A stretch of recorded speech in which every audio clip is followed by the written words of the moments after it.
For today, I'm showing you how to play the game of Rook.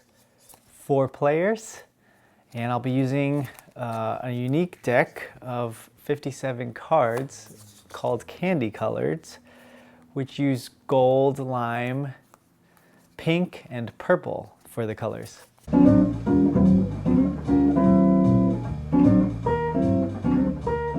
I actually prefer playing with the 2s, 3s, and 4s stayed in the deck, but most people do take the 2s, 3s, and 4s out. You'll want to check to make sure that you've removed all of them. You should have a total of 12. So here's our wild.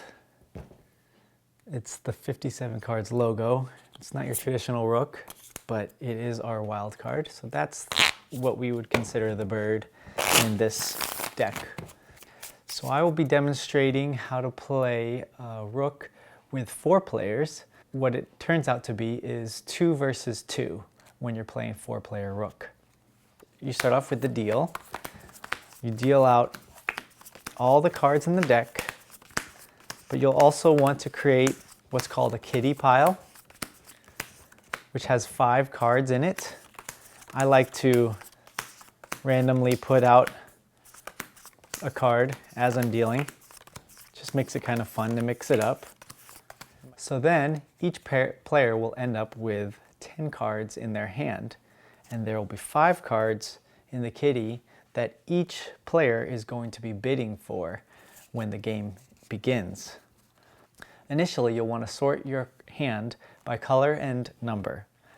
So what I would do is I would put the purples, then the golds, which in my hand are not very good, pinks, greens, and then I have my Rook, my wild, which is going to follow the trump suit. So each player is going to take a turn to bid on the hands. What you're bidding on is the amount of points you're going to get in the round as the round plays out. Now, every house has their own rules about what counts for points, but the traditional Rook rules, the max amount of points in the official rules are 200. So that would be for all the 1s, 15 points, all the 14s, which are worth 10 points, all the 10s are worth 10 points, and all the 5s are worth 5 points. And then the Rook is worth 20 points when you take it. And then the last trick in the deck, whoever takes the last trick, meaning that everybody plays a card, that is worth 20 points as well. Just a reminder that 1s are just like in playing with regular cards where an ace is counted as high. 1s are also counted as the highest card in the deck.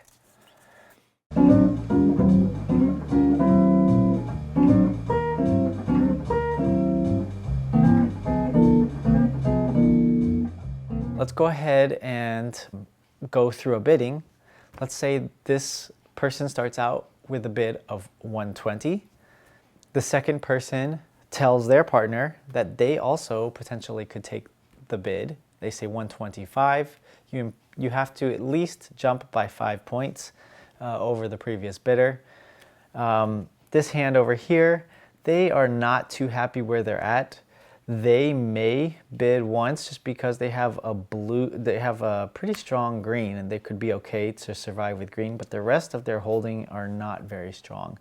So they might say 130, 1 round, but they would be ready to pass pretty quickly if their partner continued to bid. Now this person is a very good support hand because it has a 1 in the purple suit, but that suit does not have a lot of numbers. It only has 2 cards. And the Rook is going to follow whatever suit is bid. And I would say this is a good support hand because it has at least 2 in each suit, and then also has the Rook to go along with their partner. So they wouldn't really want to bid their partners up. So I would suggest passing right away, letting your partner know that they do not want to continue on, considering 135 is already bid. So 135, this person right here could choose to either bid up their partner to continue bidding, 140 suggesting to their partner that they have a really strong hand and would like to continue bidding, or they can do what's called pass partner. If they pass partner, that allows them one time through the bidding process to pass in the bidding round, not bid up their partner, but they still have the opportunity to bid later on. So they wouldn't want to bid up their partner telling them that they have a really strong hand, but they would want to stay in the round just in case their partner doesn't have a strong hand, and so they would say pass partner.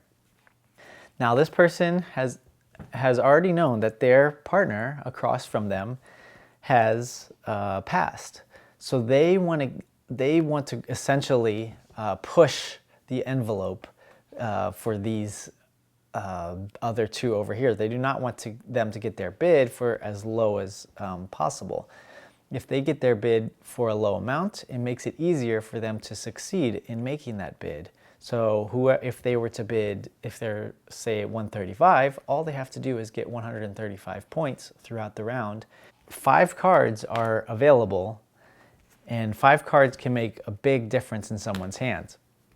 So, that being said, they would probably go ahead and risk a decent amount and probably say 155, 160, something like that, and hope that in this kitty that there are some good cards for their hand to make a really strong hand, and they would also hope that their partner has something to support them. So let's say they do 160. This partner over here, so they probably don't like their hand that much. So let's say that they're going to go ahead and pass, hoping that their partner may bid up. Their partner looks at their hand and they probably don't like it that much. They may want to push this person over here to higher bid. But let's say, for the sake of argument, that they decide that they want to go ahead and defend, and they'll let this person over here take the kitty and then try to make the plays. So this person takes the kitty. Let's see what they do. For the sake of argument, let's close these decks up for a little bit so we don't get too confused. So here's our winning bidder. And they get the 5 kitty cards to put in their hand. There's one. You can see it's a point card. Purple, we like purple. We like purple and pink. Yellow we don't really want, and green we don't really want because we want to give those back. Although a high yellow may do good. So you got so the person got 1 extra pink, a high pink, which is a really good additional card. And then their purple, they have a lot of them, but they don't have the 14 and the 1. And that could prove to be really difficult for them because they're almost guaranteed to lose the 14 and the 13 if the opponents have it. But they can't really keep to these cards. So what happens is, this person now looks at their hand, and now that they have all those 5 cards from the kitty inserted, they choose 5 cards to remove. So I think we certainly want to take out the 10 of gold.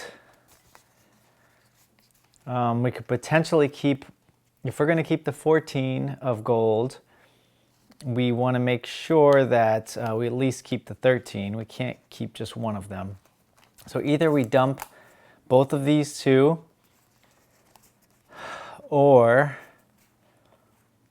we dump the 14. I would suggest for this setup, you could go either way. You could either get rid of this one and this one, get rid of your point card in your 10 in your purple, and just expect that you're going to get it at the end, or you can hope that it's going to be good at some point and just get rid of your 13 and 14 of yellow. The fact that we already dumped the 10 of yellow makes me think that I would probably want to actually keep that. I'll dump the 10 of purple and the 8 of purple and just hope that I'm going to get those in the end. And so my suit that I'm going to choose for my trump is going to be pink. And then I'll have these other 2 suits to help support. And then I'm really going to hope that my partner has some help for me. So the person who wins the bid is going to choose the color of trump. Every round begins with somebody leading a color, and every player subsequently has to play a card. If they have the color, they have to play the same color. If they do not have that color, then they can choose either to play another color that's not trump, which would not win the trick, or they can play a trump card, which then becomes the new high, which is valued higher than the color itself. So if I were doing this, I would choose pink, and I would probably go ahead and pass the lead off, which you can do as the first player, as the person who wins the round, wins the bid. You can choose to have the person to your left start the game. The thought would be to test out, if as the first person to start the game, would be to test out to see if other people have green and to see if they can get some points. They would play their highest point card to push it through. So on this side, the player is trying to support the teammate. So you can see right now they already had 2 fairly high pinks, and they also have the rook. So they are left with 3 trumps. They have the one of purple, which they assume they can help out with and use that in a good manner. But for this round, the player has already led the highest green, so they can't do anything about it. They're just going to play their lowest green underneath. Now the partner of the person who led, they would like to get as many points as they can on this round. So they're hoping that they have some sort of green. So likely what they would do is they would play a 10 in hopes that if they get this trick, they're going to get 15 plus 10, which equals 25 points on this hand. Of course, over here, the person who started out the game sees that there's a lot of points here. They would play their trump to cover that, to make sure not to lose it. So playing the trump becomes the highest because you can see that they do not have any green in their hand, so they are allowed to play either purple, gold, which would not take the trick, but pink is a trump suit, so that is valued higher. So therefore they can play their trump suit to take the trick. It's time to do what is called pulling trump. They're going to essentially play their top highest trump card to one, they're hoping that their partner can give them the rook because they're scared right now of losing the rook. So they're going to play this one of trump, which is the highest trump, in hopes that their partner can play the rook card, which is the lowest trump card. There are many different rules, many different variations of rook. And one of the variations is having the rook as high. Many people do play with the rook as low. The official rules are to have the rook as the lowest trump card.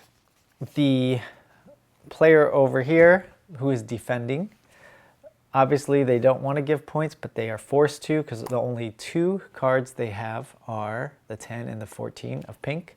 So they're going to want to play their 10 because now the 14 is going to be the highest. They play the 10. Over here, this team is going to support their partner by playing the rook. And over here, they don't want to give away their points to their opponent, so they're going to go ahead and play a 6. They're going to go ahead and play a 13, likely to force the 14 to come out in this next trick. The 13, and sure enough, the 14 does come out. They could have led maybe the 9 or the 8 and saved the 13 till later, but your worry is that the 11 could be out there, or the 12, which it turns out your partner did have. And so your partner plays the 11, and they over here play the 5. So now the 14 wins that trick. Now it's time to see if they can win some more points. Now that we've seen that a lot of trumps have been played, the possibility is either to try and lead this 14, which may be a good play. They could potentially lead the 12 gold in hopes, because we haven't seen what other colors the person who bid has. All they've seen is that they've had pink. So you may want to force another trump by playing a 14, because it is another point card. So they play the 14 of green. Let's try that. It does go through over here, because that's all they had was that one singleton green. Your partner doesn't have any point cards to give, so they play the 6. And they don't have green, so they could either trump now, but that leaves them with only one trump left. And they know, if you're counting correctly, that there is still one more trump out there, and it could be in one of these opponents' hands. So they want to make sure they can at least force out that last trump. So they don't want to trump this one at this time. They're okay dumping their purple. So that got through. They still have the lead. They see that they have the lead and that the opponents have purple. They don't necessarily want to lead purple, knowing that the opponents have it. So they may try and actually lead 5 gold in hopes of having their partner have the 1. 5 gold, this player cannot really do anything. So they just play, let's say they play their high, well, they're all the same, 7, 8, 8, 9. They play their highest, which is a 9. And sure enough, the partner does have the 1 and would want to play it to try and get the most points. And the person who bid doesn't want to give the 14 away, so they'll go ahead and save that and give away the 13, which was sort of expected that they were going to lose. So they lost 20 points in that particular hand. So the 1 over here on this side now is the new leader. The 1 then, not sure of what's out there. I think a good lead, because we know the green is still good, probably would be a good lead right now. So this green is the highest one. It forces this dealer to have to, the bidder, to have to slough again, because they don't want to give points and they don't want to waste the trump. So they slough their purple. It allows their partner to give a point card.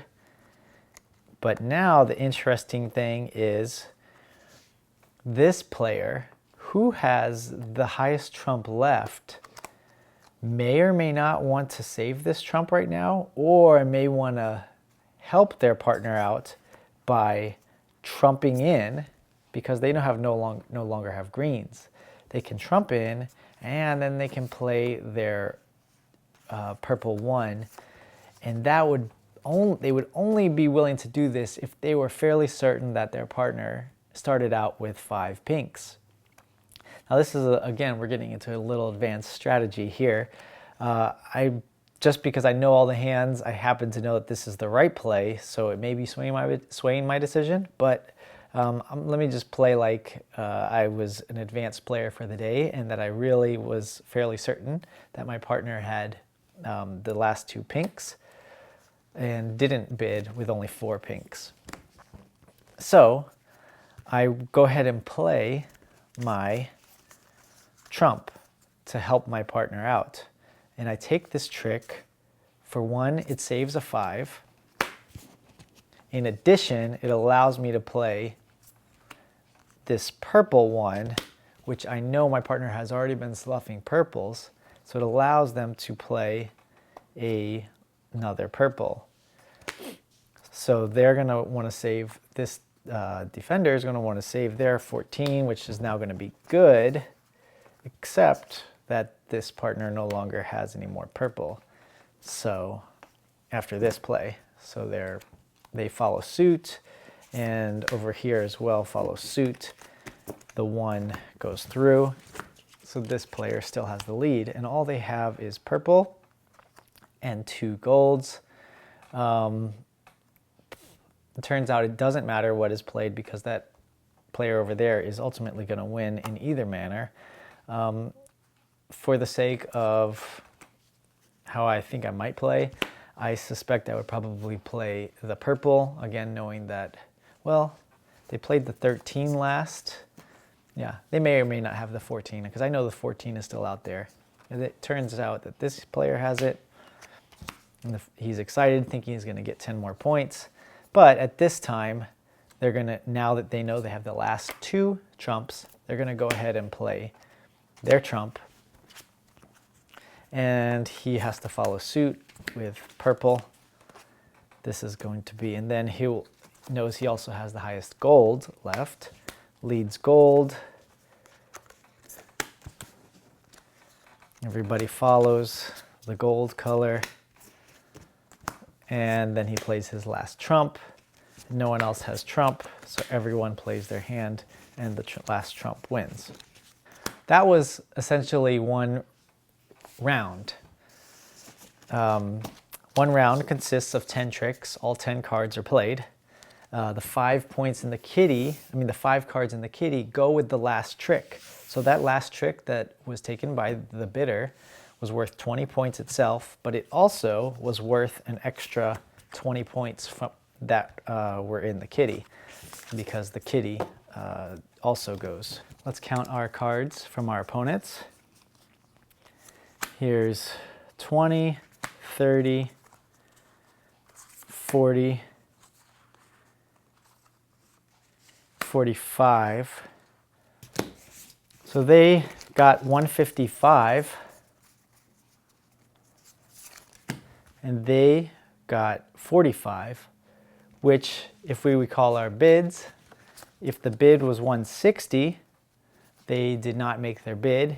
And they, therefore, if you're scoring this at home, the bidder, if they had bid 160, they would go negative their bid. So they would go negative 160, while the opponents, scoring this for this round, would gain the amount of points that they just picked up. They would get positive 45. Now let's say that these bidders at the beginning of the round, they bid 155 or less. Most people play that you get as many points as you got in the round. So if you bid 155 and you made 170, you got 170 for the round. Some people play their variation that you get as much as you bid. So if you bid 130 and you got 170 and you obtained 170 throughout the round, you only got 130 for the round. Those are multiple variations. The main variation is that you get as many points as you bid. So for this round, for the sake of scoring, let's say that they did bid 155 and that they made their bid. They would get a positive 155 and their opponents would get 45 as defending, but they wouldn't have set their opponents. Play then continues for round after round until one team gets the chosen target amount. The official rules of Rook state that this amount is 500 points, but depending on how long you have for the night, people will set it to higher or to lower. It all depends on how long you want to play for the night. If you're trying to reach 500 points and you're playing without the 2s, 3s, and 4s, I would suspect you would take about an hour to reach that mark, unless you're being very aggressive and missing your bids fairly often. It all depends on the style of play of the room, of the table. So that's part of what's fun about Rook, is you never know. You never know if you're going to make your bid. You never know what's in the kitty. You never know what your partner has, if their hand is going to complement yours. That's the game of Rook. I hope you enjoy it at home. If you're interested about these special 57 cards, the uniqueness of them is they are very long lasting. They're made of full plastic, not plastic coated, and they have a very slick feel. But they feel like brand new every time you use them, which is a very, very nice thing when you're playing cards, and the cards feel like new every time you play with them. So check them out in the link below, and continue to check out other games that you can play with these unique 57 card decks. Thanks, and have a great day.